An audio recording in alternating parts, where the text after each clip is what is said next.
नमस्कार दोस्तों, बहुत बहुत स्वागत है आप सभी का आपके अपने इस यूट्यूब चैनल विधि एरिया में। दोस्तों मैं हूं एडवोकेट मंजीत त्रिपाठी।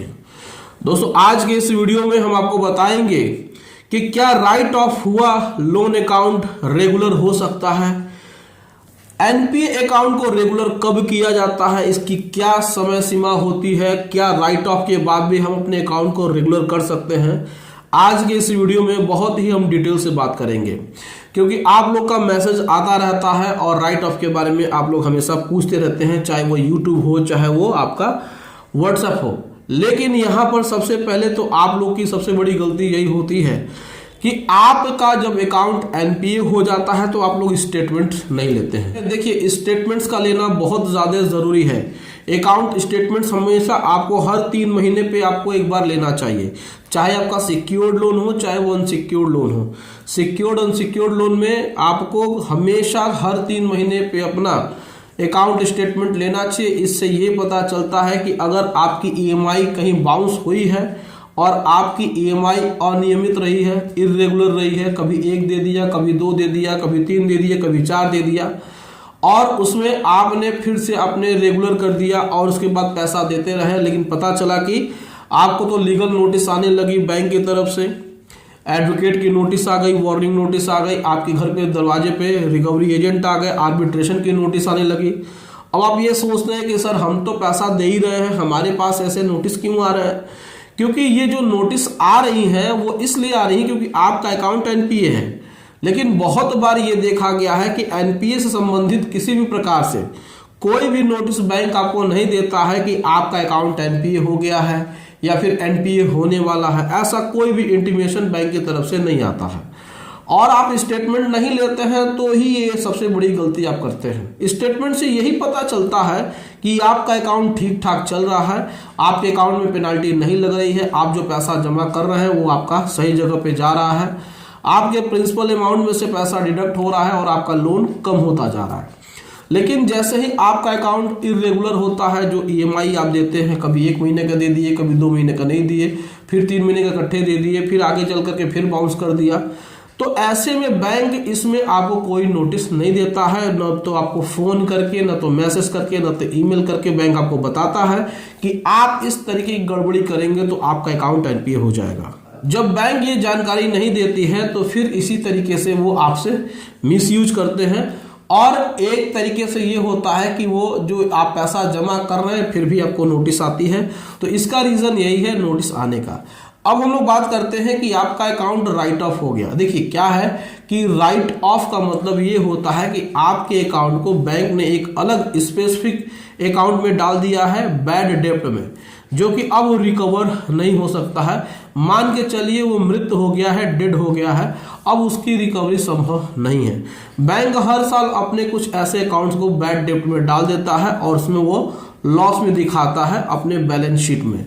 अब जब आपका अकाउंट राइट ऑफ हो गया, आप अपने जो भी स्टेटमेंट है उसमें चेक कर रहे हैं, सिविल स्कोर है उसमें चेक कर रहे हैं, या फिर बैंक के कस्टमर केयर में फ़ोन करके कहीं से भी आपको पता चल रहा है कि आपका अकाउंट डेड हो गया है, आपका अकाउंट राइट ऑफ हो गया है। अब आपके पास रिकवरी एजेंट फ़ोन करता है कि आप इतना पैसा दे दीजिए तो आपका अकाउंट रेगुलर हो जाएगा, आपके अकाउंट में फिर से उसी तरीके से चीज़ें होने लगेंगी जो एनपीए से पहले था।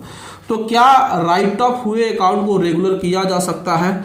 तो देखिए, राइट ऑफ हुए अकाउंट को रेगुलर नहीं किया जा सकता है क्योंकि राइट ऑफ हो जाने के बाद बैंक उस तरीके के डिटेल को देना बंद कर देती है और फिर उसमें रेगुलर करने का कोई भी ऑप्शन नहीं होता है।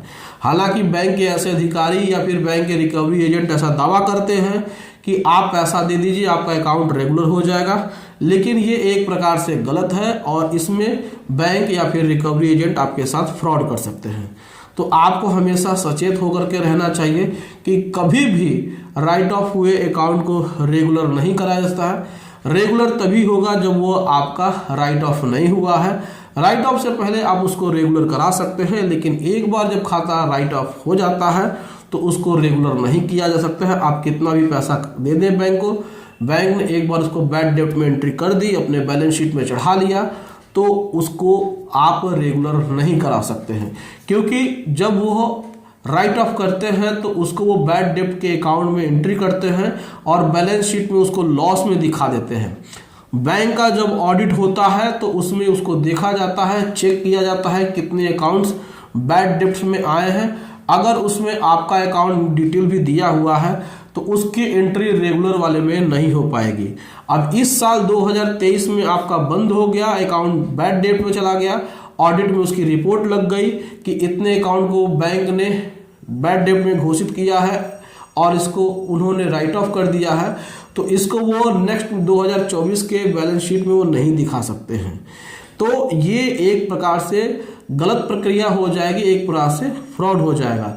तो कोई भी बैंक का अधिकारी, कोई भी बैंक का रिकवरी एजेंट, चाहे कोई भी मैनेजर स्वयं कहे कि आप पैसा दे दीजिए आपका अकाउंट रेगुलर हो जाएगा, तो आप उनसे उनके लेटर हेड पर लिख करके मांगिए कि आप अपने लेटर हेड पर, बैंक के लेटर हेड पर लिख करके हमें दीजिए कि हमारा अकाउंट जो राइट ऑफ हो गया है उसको आप रेगुलर कर देंगे, इतने समय में कर देंगे और आप इतना पैसा हमसे मांग रहे हैं, और उस लेटर हेड को साइन करके मुहर मार के हमको दीजिए।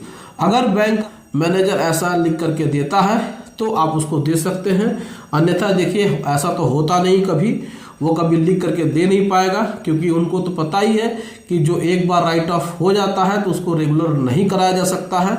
लेकिन फिर भी अगर वो देता है तो कहीं ना कहीं उसमें भी आपको बहुत ही सावधानी से और बहुत ही जिम्मेदारी से कार्य लेना है। और अगर ऐसा कोई लेटर आता है तो आप इसको हमको हमारे दिए हुए व्हाट्सएप नंबर पे भेज सकते हैं, हम इसको वेरीफाइड कर देंगे, फिर आप उसको अपना रेगुलर करा सकते हैं। लेकिन हालांकि ऐसा कभी होता नहीं है, आज तक ऐसा कभी हुआ नहीं है।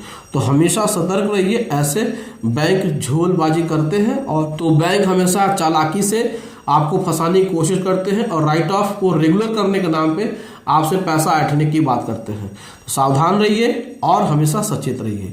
तो दोस्तों ये जानकारी कैसे लगी आप हमें कमेंट करके अपनी राय जरूर बताइएगा। वीडियो अच्छी लगी हो वीडियो को लाइक कर दीजिएगा, इसे अपने दोस्तों और रिश्तेदारों में शेयर कर दीजिएगा और हमारे चैनल को सब्सक्राइब करके हमें सपोर्ट जरूर प्रदान करिएगा।